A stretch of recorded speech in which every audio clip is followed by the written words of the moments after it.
예수 그리스도에 대해 공부하고 있는데요. 세 번째 시간으로 그리스도의 동정녀 탄생에 대해서 공부를 하도록 하겠습니다. 그리스도의 동정녀 탄생. 자, 성경은 예수 그리스도의 동정녀 탄생에 대해서 가르치고 있죠. 많은 구절들을 할애하고 있습니다. 동정녀 탄생은 명백한 성경적 교리입니다. 어떤 사람이 예수 그리스도 부활을 믿으면서 이 동정녀 탄생을 믿지 않다면 그의 믿음은 모순된 것입니다. 모순되어 있는 것입니다. 만약 예수 그리스도께서 동정녀 탄생을 하지 않았다면 그분은 부활할 수 없는 것입니다. 우리와 같은 죄인이라고 말합니다. 만약 예수 그리스도 동정녀 탄생을 하지 않았다면 그분의 몸은 무덤에서 이미 썩어버렸을 거예요. 나사로처럼. 그래서 만약 예수 때 죄 없는 삶을 사시다 할지라도 그의 본성에 죄가 있다면 그는 누구도 구원할 수가 없는 것입니다.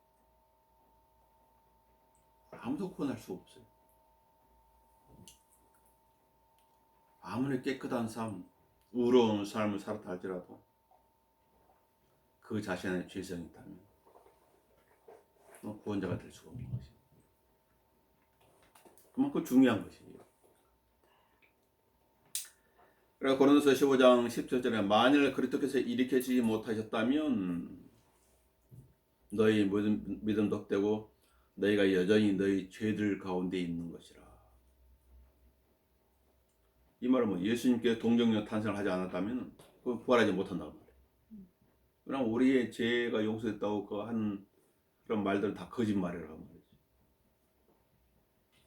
만약 그렇다 해서 우리가 바라는 것이 오직 이생뿐이라면 우리는 모든 사람 가운데 가장 비참한 사람이라.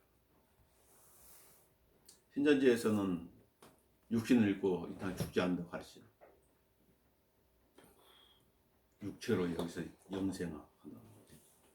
근데 거기에 있는 많은 사람들이 죽어나갔거든. 거짓말을 가르치고 있는 것이죠. 그러므로 동정녀 탄생이라고 하는 것은 부활을 입증해주고 반대로 부활은 동정녀 탄생을 입증해주는 거죠. 서로 뗄래야 뗄 수 없는 관계라고 말이죠. 아담이 범죄한 이후에 태어난 모든 사람들은 죄의 성을 물려받죠. 그래서 죄의 능력이야 육신 안에 있는 로마서 7장입니다. 예수님께서는 예수님께서는 그 자기가 지명한 이 12사도를 향해서 뭐라고 그랬어요? 너희가 악할지라도 악하다고 그러는 거예요. 악하다.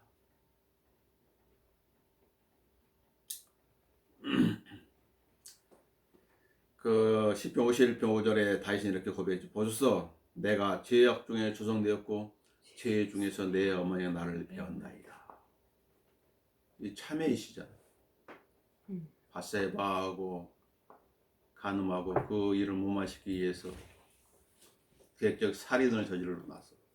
그래도 가만히 있다가 나던 선지를 보다 책망을 받을 때 이렇게 고백합니다. 저는 죄인입니다. 저는 죄인입니다. 죄 중에서 어머니는 나를 잉태했습니다. 제 안에는 죄의 능력이 있습니다. 이 죄의 능력이라는 환경만 마련되면 뭐 언제든지 활동하는 거지. 틈을 주지 말라고 그래요. 틈을. 그러니까 제일 틈을 주지 않을 좋은 방법은 뭐냐면은 요새처럼 36개 도망가는 그 환경으로부터. 그것 외에는 없어요.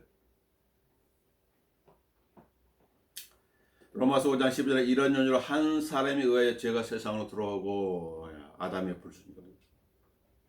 그래서 모든 사람이 죄인이 된 거지. 죄를 모든 사람한테 물려준 거지. 이 죄성은 남자의 씨를 통해서 계속 전달되는 거예요. 남자의 씨를 통해서. 그리스도께서는 어떻게 죄성을 지지 않는 유일한 인간을 태어나실 수 있으셨는가? 하나님께는 어려운 일이 없죠. 사람이 어려운 일. 그런데 하나님께서는 바로 이 동정녀 탄생을 통해 가지고 이 문제를 해결하신 것입니다. 그래서 이 탄생을 경건의 힘이라고 해요. 경건해십니다. 디모데서 3장 16절인데 경건해십니다. 논쟁이 여지없이 위대하도다. 하나님께서는 육신으로 나타나셨고, 동경 탄생은 예언이 되었습니다. 예수님이 육신의 몸을 이 땅에 오기 4,000년 전에, 그러니까 첫 번째 사람의 아담과 이브가 타락하고 났을 때, 그때 예언이 됐어요. 창세기 3장 15절이죠.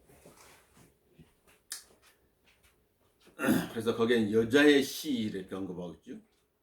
여자는 씨가 없는데도 불구하고 성경은 여자가 씨를 가질 것을 예언하고 있습니다. 우리 인간의 어떤 그 이성을 이해할 수 없는 것이죠. 결국 그 씨는 예수 그리스도라는 것이 갈라디아 3장 16절에 언급되어 있죠. 자, 창세기 15절 보시면 내가 너와 여자 사이에 또 내 씨와 그녀의 씨 사이에 저기를 두르니 사탄한테 한 말이죠. 그녀의 씨는 너희 머리를 부술 것이요. 사탄의 머리가 부서졌나요? 아직은 안 부서졌어요. 요즘 젤리 마셔야 되는데 부서져. 너는 그의 발꿈치를 부술 것이라 하시고, 예수님의 발꿈치는 이제 그 십자가에 달리는 그 사건을 말씀하고 있는 것이죠. 이사 7장 14절에도 예수님 태어나기 약 BC 740년 전에 보라 한 처녀가 임신한 아들을 낳으리니 그의 이름을 임마누엘이라 하리라. 한 처녀, 젊은 여자가 아닌 처녀예요. 처녀라는 거면 남자를 알지 못한 여자를 처녀라고 그러죠. 그래서 하나님께서는 가브리엘 천사를 나사렛에 보내셨죠. 그래서 요셉하고 정원한 마리아한테 보내가지고 어떤 인사를 한 것입니다. 기뻐하라 은총을 받은 자여 주께 연다고 함께 하시는 여자 중에 복 받은 자로다. 누가복음 1장에. 그러니까 그 천사 인사를 받은 마리아가 당해가지고 이런 인사가 어떻게 된 것이 생각하셨을 때, 자, 가브리엘로부터 전해 듣게 됐죠. 내가 너희 태 안에 잉태해가지고 한 아들을 낳을 것인데 그 이름은 예수라 하라. 그래 그 처녀 말에 뭐라고 그래요? 약혼은 했지만은 동침하지 않는 거예요. 남자를 알지 못한 상태에 있는 거예요. 내가 남자를 모르는데 어찌 이런 일이 있을 수 있겠나니까 성령께서 나한테 임하실 것이다. 그래가지고 그 성령께서 마리아의 태안에 무엇을 예배해요? 한 몸을 예배하는 한 몸. 그것을 거룩한 것이라고 그러죠. 홀리싱이라고 영어로 되어 있어요. 누가복음 1장 35절. 히브리 10장 5절에도 그러므로 그가 세상에 오실 때 말씀하시기를 주께서는 희생제물과 예물을 바라지 아니하시고 나를 위하여 한 몸을 예비하셨도다 라고 이렇게 말씀하고 있는 거예요. 한 몸. 그래서 하나님께서 성령을 통해서 그 말의 태안에 한 몸을 예비하신 거죠. 예언되어 있죠. 그리고 예언된 것은 4,000년이 지난 후에 또 700년이 지난 후에 마태복음 1장에서 그대로 성취되는 것입니다. 마태복음 1장을 펴보세요. 거기 나와 있어. 기록되어 있죠. 프린트 못해. 마태복음 1장 18절 이제 예수 그리스도 탄생이 이러하니라. 그의 멋진 마라가 요셉과 정원하였으나 동침하기 전에 성령의 잉태는 그녀에게 나타났더라. 여기 누가복음에도 이제 기록되는 누가복음하고 마태복음 시간적 차이가 있죠. 누가복음에 보면은 아까 그 천설통의 말을 들었을 때 갈릴리에서 유대로 넘어와가지고 그걸 확인하러 온 거죠. 그래서 3개월은 같이 있었죠. 그때 3개월을 같이 있는 동안에 유대로 내려왔다가 다시 이제 갈릴리로 돌아갔는데 그때 여기 잉태가 임신이 된 거예요. 성령. 그래서 갈릴리 돌아와서 보니까 요셉 보니까 뭐가 몸이 이상한 거예요. 그 사건을 지금 마태복음 1장 기록하고 있는 거죠.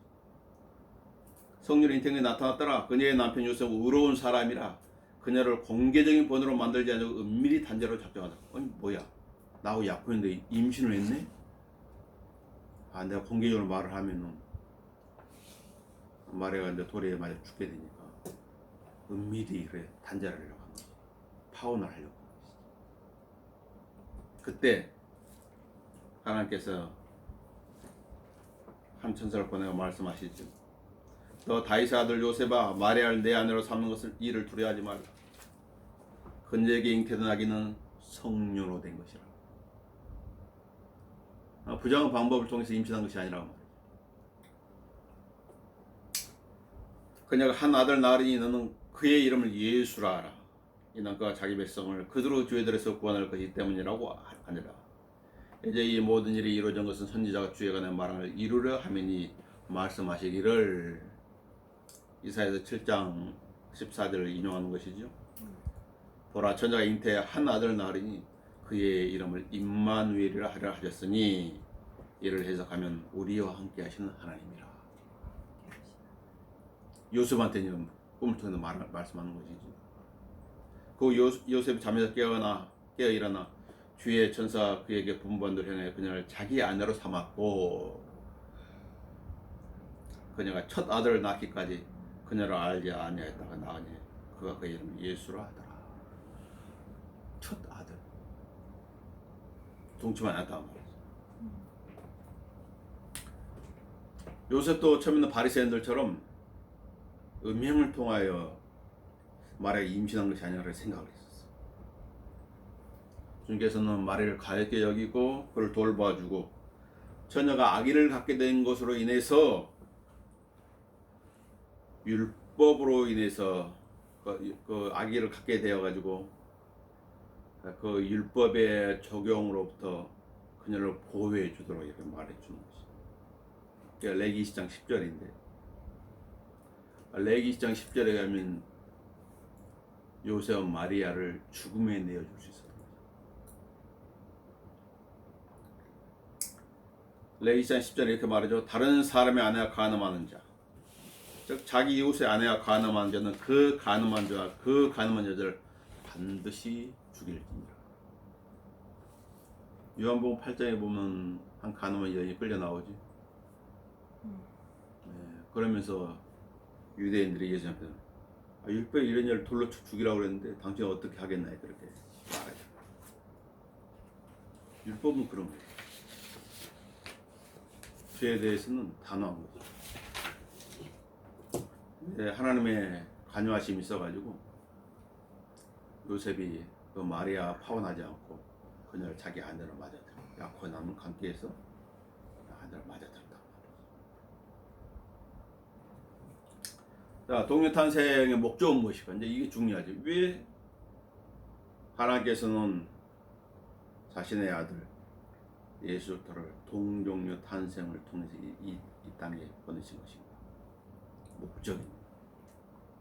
그것은 첫 번째 하나님을 계시하기 위한 목적이었어요. 요한복음 1장 18절에 나와 있는데, 아무도 어느 때는 하나님을 본 사람이 없지만 아버지 품 안에 계신 독생자 그가 하나님을 분명히 밝히셨네요. 오늘 하나님에 대해 잘 모르잖아요. 온도 26도를 설정하였습니다. 하나님에 대해 알 수 없는데 누군 가르쳐 주기는 알 수가 없죠.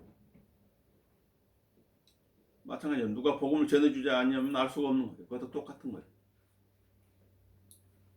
하나님은 멀리 계셔요. 물론 이 땅의 그 모든 인간사를 관여하시지만은 미혹하는 영들이 있기 때문에 사람은 계속 쉽게 미혹할 수 있는 거죠.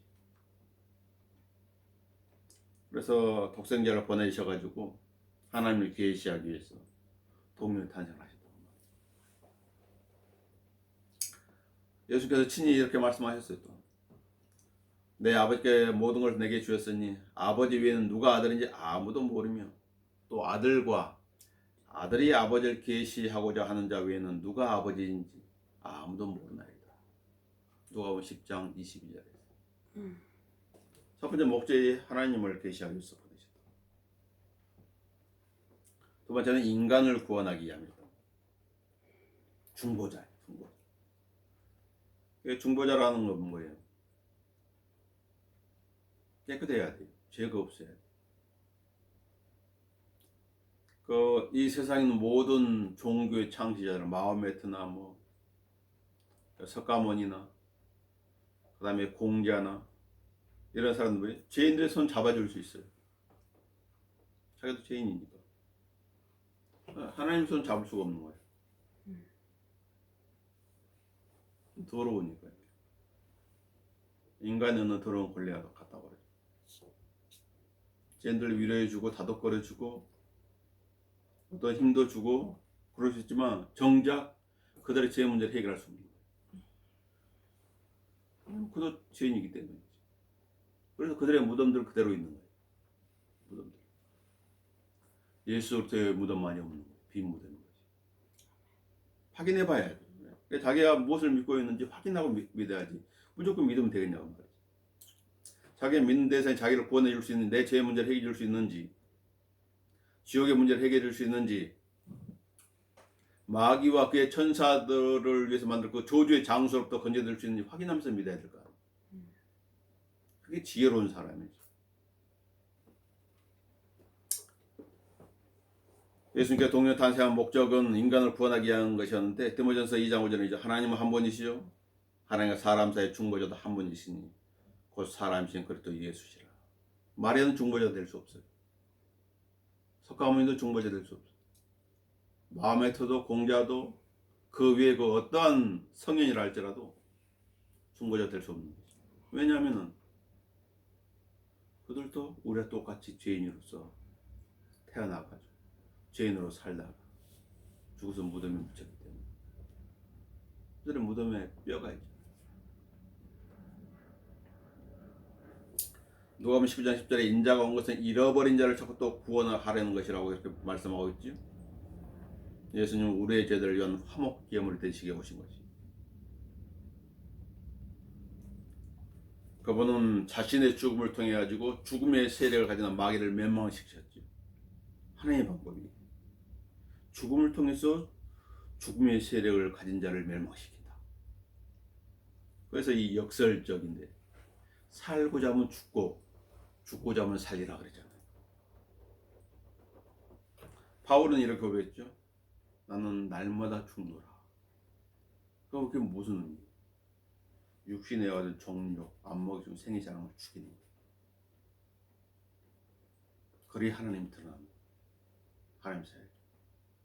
자기 성질대로, 자기 성격대로, 자기 하고 싶은 대로 하면은 엉망진창 되는 거죠. 왜냐면 이 육신은 이 혈기가 있거든요. 자기가 하고자 하는 그런 뭐가 있는. 걔들도 강아지도 보면 그래. 막 의지가 있어가지고 싫으면 안 가려고 버티고 있잖아. 아무리 좋은 거 줘도 먹기 싫으면 안 먹는 거야.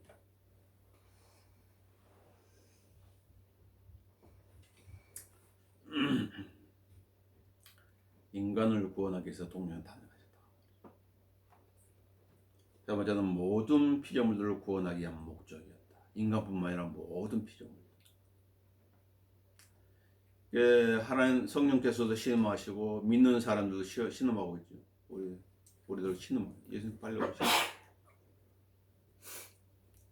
얘는 볼것들을 보면서 신음하고 있는 거예요. 세상을 보면서 신음하는 거죠. 믿음이 타락하는 사람들 보면서 신음하는 거예요. 피조물들은 이 자연 창조물들은 역시 신음하고 있어. 아무리 아름다운 것들도 어느 잠깐 폈다 질 때 되게 추하잖아요. 그 모습이.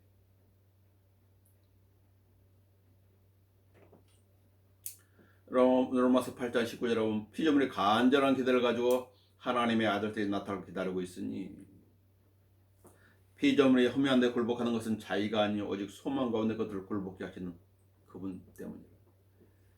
아담이 범죄하고 나서 내려진 그 저주는 아직도 유효한 거예요.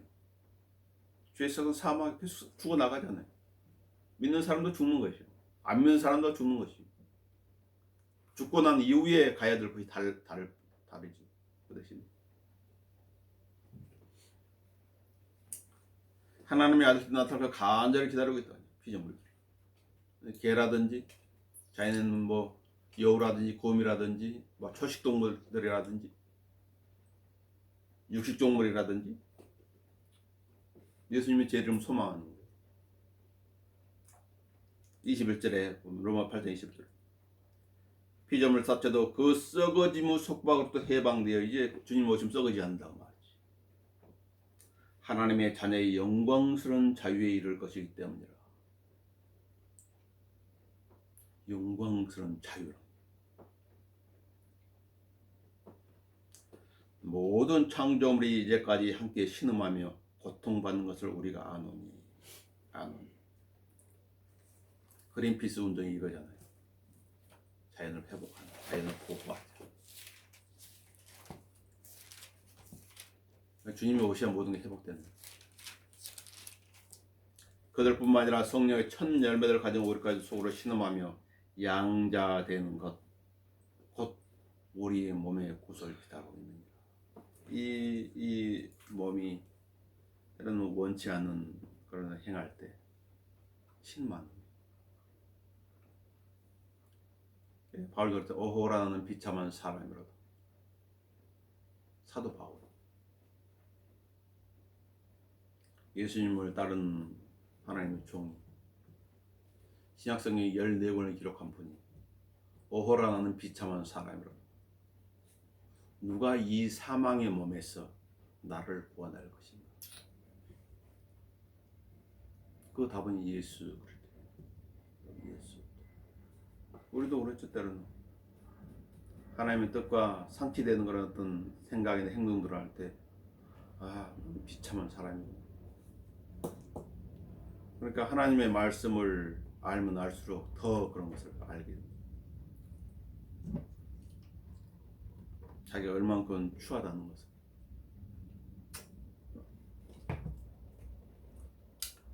자, 그 다음에 동료 탄생 교리의 중요성은 몇 가지로 볼 수 있는데요. 이것은 부인할 수 없는 진리라는 것이죠. 동료 탄생의 교리 중요성. 고린도서 15장 11은 이제 그리스도께서 죽은 자들로부터 살아나신 것이 전파되었는데도 어찌하여 너희 가운데 어떤 사람은 죽은 자들이 부활이 없다고 말하느냐. 그런 사람들이 안 믿는 사람들이 있는 어떤 성경 일부만 믿고 어떤 부분 안 믿는 사람들이 있어요. 그건 정상적인 믿음은 아니지. 그 당시에 바울이 이 글을 그 서신을 쓸 당시에 500명이 넘는 형제들이 예수님의 부활을 목격한 증인들이다. 500명이 넘는 사람 다 거짓말하고 있을까요? 한 명이 증인만 찾아도 어때요? 이 법에서는, 이 세상 법에서는 어떤 죄를 유죄시킬 수 있는 한 명의 증인만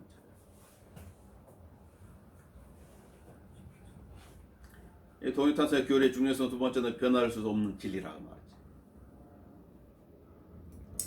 변화될 수 없다. 언제는 이게 진리고 언제는 진리가 아니고 그렇지 않는다. 영원한 진리. 말라기 3장 6절에 말하죠. 나는 주님으로 변경하지 아니하노라. 너희들이 그걸 믿기 싫다고? 뭐 믿기 힘들다고? 그래 내가 봐줄게. 그래. 안 믿어도 돼. 그게 아니야. 바로 이건 절대적 진리. 예수님께서 말씀하시죠. 요한복음 14장 6절에서 나는 길이요 진리요 생명이라. 사도행전 4장 12절에도 구원받을 수 있는 유일한 이름, 절대적이라고 말하지. 하나밖에 주신 적이 없어요. 그러므로 다른 에게는 구원이 없나니 이는 하늘 아래서 우리가 구원을 받을 수 있는 다른 이름을 인간에게 주신 적이 없습니다. 예수님 동료 탄생하신 목적 중 하나 인간을 구원하기 위한 목적이라고 했죠. 유일한 구세주예요. 때로는 이것은 이해하기 어려운 진리죠. 그래서 신비라고 합니다. 신비. 뭔가 알겠는데 정확하게 설명할 수 없는 거예요. 이 부분 신비라는 거지. 삼위일체? 신비죠. 인간의 몸, 인간의 몸도 삼위일체예요. 영은 몸 가지고 있어요. 신비라고. 요한복음 1장 14절은 말씀이 육신이 되어 우리 가운데 거하심으로 라고 해요. 어떻게 말씀이 위대하신 하나님이 이 조그만 몸 안에 올 수 있지? 디모데 3장 16절에도 경건의 신비는 논쟁의 여지 위대하도다. 하나님께서는 육신으로 나타나셨고 그 아이가 남자가 결혼하고 이제 임신하게 되면 그 엄마의 그 자궁 안에 태 안에서 아이가 이렇게 막 성장하는 그런 모습은 신비한 것이죠. 눈에도 보이지 않는 존재가 어떻게 그 이렇게 큰 아이가 되고 성이 되는지, 그 안에서 뼈가 자랐는지, 신비한 것이에요.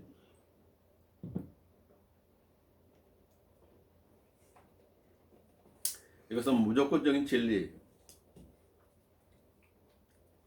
반드시 믿어야 된단 말이에요. 안 믿으면 방법이 없어.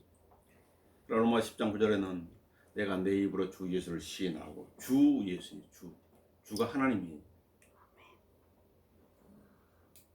또 하나님께서 그를 죽은 자들로 살린 것을 내 마음 믿음 구원을 받으리라. 무조건적 진리. 전날 하나님께서는 한 인간을 세상에 오셨다는 이것은 매우 유용한 진리이다. 마태복음 1장 23절 임마누엘. 만약에 하나님께 이 땅에 내려온 적이 없다면 임마누엘이라는 이 말은 사실이 될 수 없죠. 왜냐면 우리와 함께 하시는 실질적으로 이 땅에 내려와서 같이 살았어야죠. 그래 임마누엘이 되는 거예요. 사도 바울은 이렇게 말합니다. 그렇다 예수께서 죄인들을 구원하시려고 세상에 오셨다는 이 말씀은 신실하며 오셨다는 말이죠. 죄인들을 구원하기 위해서 온전히 받아들이기 합당하도다. 자 봐라, 죄인들 중에 우두머리는 내가 구원을 받았잖아. 그렇게 말하고 있는 거죠. 어떤 사람들은 믿기 싫어하는 사람들은 변명거리가 많죠. 동료 탄생에 대한 공격입니다. 첫 번째 공격은 이 교리는 성경의 두세 군데에서는 발견될 뿐입니다. 그러나 성경에서 한 군데서만 발견된다 할지라도 충분한 것입니다. 그런데 이사야서에서 나와 있고 창세기도 봤죠. 마태복음에 나와 있고 누가복음에 나와 있는 것입니다. 두 번째 공격은 예수님께서는 동료 탄생을 개인적으로 주장하지 않으셨다는 주장입니다. 그러나 예수님 자신이 직접 언급하고 계신다고 말이죠. 요한복음 6장 51절에서 나는 하늘에서 내려온 살아있는 빵이 이렇게 말씀하셨어요. 하늘에서 내려왔다고. 요한복음 3장 17절에도 하나님께서 자기 아들을 세상에 보내신 것은 이렇게 언급하고 있는 거죠. 요한복음 10장 3절에는 나와 내 아버지는 하나니라. 이 말의 뜻을 유대인들이 다 이해한 거예요. 요한복음 10장 무슨 말인지. 예수님께서는 자신을 믿지 않는 유대인들에게 말씀하셨어요. 내가 나의 길을 가르니 너희가 나를 찾을 것이나 너희는 너희 죄들 가운데 죽으리라. 내가 가는 것은 너희가 올 수 없느니라. 예수님 가신 건 올 수 없다는 거죠. 그러니까 유대인들이 그 말을 내가 가는 것은 올 수가 없느니라고 하니 그가 자살하려는가? 그러니까 예수님께서 너희는 아래서 났고 나는 위에서 났으며 너희는 이 세상에 속한 나는 이 세상에 속하지 아니합니다. 그러면 내가 너희에게 말하기를 너희는 너희 죄들 가운데 죽으라고 하였으니 이는 너희가 내가 그인 줄 믿지 않으면 너희는 너희 죄들 가운데 죽을 것이라. 죄인은 올 수 없는 것이 한 나라. 예수님은 가는 거예요. 왜 갈 수 있는 것인가? 그분에게 죄가 없기 때문에. 예수님께 하신 말씀입니다. 자, 세 번째 공격은 과학자들은 동료 탄생이 생태학적으로 옳지 않기 때문에 받아들이지 않는다 이렇게 말하고 있습니다. 그러나 예수님은 생태학, 즉 자연적인 방법으로 오신 게 아니라 기적적인 방법으로 이 세상에 오신 거예요. 남녀 관계를 통해서 오신 것이 아니라 성령으로 잉태해서 오시다고 말이에요. 그래서 디모데서 6장 20절에 이렇게 말, 오 디모데야, 내게 맡긴 것을 지키고 비속하고 화학된 말장난과 말장난이뿐 거짓되어 가르치는 과학의 반론을 피하라. 믿기 싫으면 과학을 들먹거려요. 과학으로는 성경을 증명할 수가 없어요. 왜냐하면 과학은 한계가 있기 때문에. 하나님은 믿음을 요구하시지. 하나님의 생각과 우리의 생각은 다르고 하나님의 생각과 과학자들의 생각도 다른 것이. 이 세상 지혜는 하나님 보시기 어리석다고 말씀하고 있죠.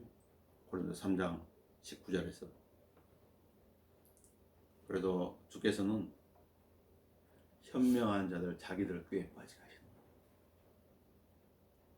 하만처럼 모르드게를 장대에 매달라고 탁 그 장대를 세웠는데 자기가 달리잖아요. 자기가.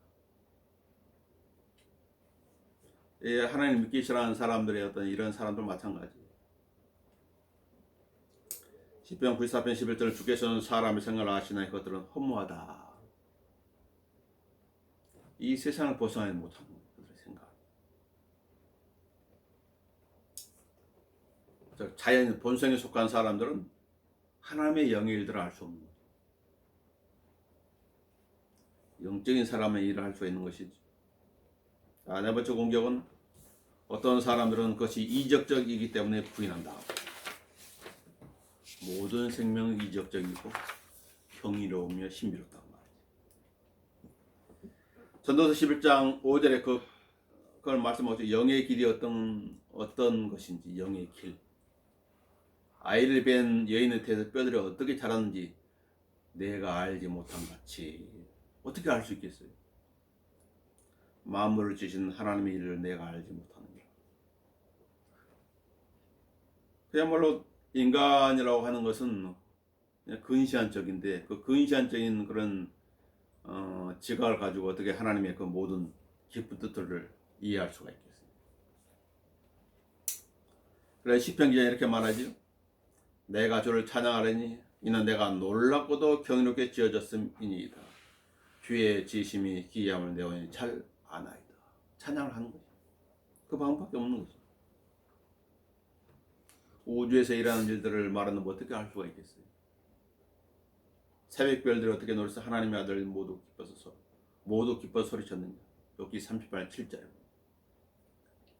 8절에는 바닷물이 마치 태에서 물이 터져나온 것처럼 쏟아져 나왔을 때 어떤 바다를 말하는, 이 세상의 바다를 말하는 것이 저 우주의 깊음을 말하는 거지.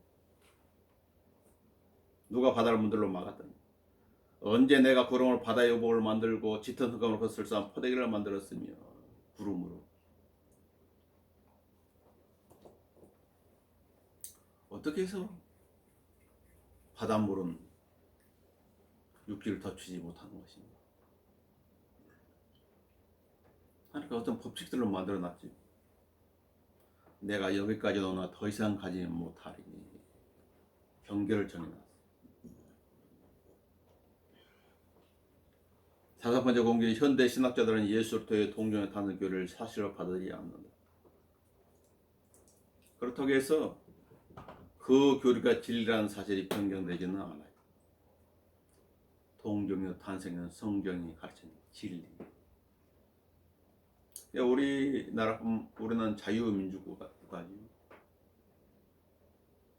안 믿을 수 있는 권리도 있는 거지. 그럼 믿는 것이 잘하는 거지. 디모데서 4장 3절, 디모데서 4장 2절 이렇게 말해요. 2절. 너는 말씀을 전파하라. 때를 얻든지 못 얻든지 항상 대비하라.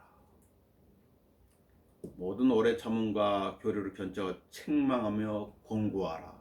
책망이 들어가요. 쓸데없는 말하면 책망을 받아야 되겠죠. 때가 이르니 사람들이 건전한 교리를 견디지 못하고, 이런 건전한 교리인데 그들 자신의 정욕에 따라 가려운 길을 즐겁게 해줄 선생들을 많이 두리라. 이런 사람들 또한 그들의 길을 진리에서 돌이켜 꾸며낸 이야기로 돌리리라. 자기 손해지. 그래서 확실히 배웠다면 확신한 것에 꾸준히 커야 돼. 한번 그하고 말아본 그게 아니. 파도는 바닥에서 파도는 한 번만 치고 끝나는 거 아니라 계속 몰려오잖아. 미혹하는 세력들도 다양한 방법으로 접근하는 거지. 어릴 때부터 성경을 알았다면 큰 복이에요, 사실. 그냥 맑은 백조 같은 거 도화지 하나님의 말씀을 새겨 나왔기 때문이지. 중요하다. 자, 고린도서 15장 33절 읽고 마치도록 하겠습니다. 미혹되지 말라. 악한 사귐은 좋은 행실을 부패시키느니라. 의에 대하여 깨어있고 죄를 짓지 말라. 어떤 자들에게는 하나님의 지식이 없기에 내가 너희를 부끄럽게 하려고 이 말을 하노라. 동료의 탄생과 성경적 조리. 하나님의 세밀한 뜻이 그 안에 들어있는 거지. 그래서 누군가 잘못하고 있다면 바로 잡고 올바로 믿어야 됩니다. 기도하겠습니다. 주님 은혜를 감사합니다. 동료 탄생에 대해서 저들이 공부를 하였습니다. 믿기 싫어하는 사람들, 미혹된 사람들은 이 교를 부인하고 또 잘못된 그런 부분을 전파하는 그런 경우가 많습니다. 그러나 저희들 하여금 이 부분을 바로 알게 하시고 제대로 배울 수 있는 시간을 주셔서 감사를 드립니다. 저희들 생애가 하나님의 말씀 가운데 자라나로 치우치지 아니하고 진리의 길 안에 생하는 그런 길이 될 수 있도록 인도해 주십시오. 주 예수 그리스도의 이름으로 기도합니다. 아멘.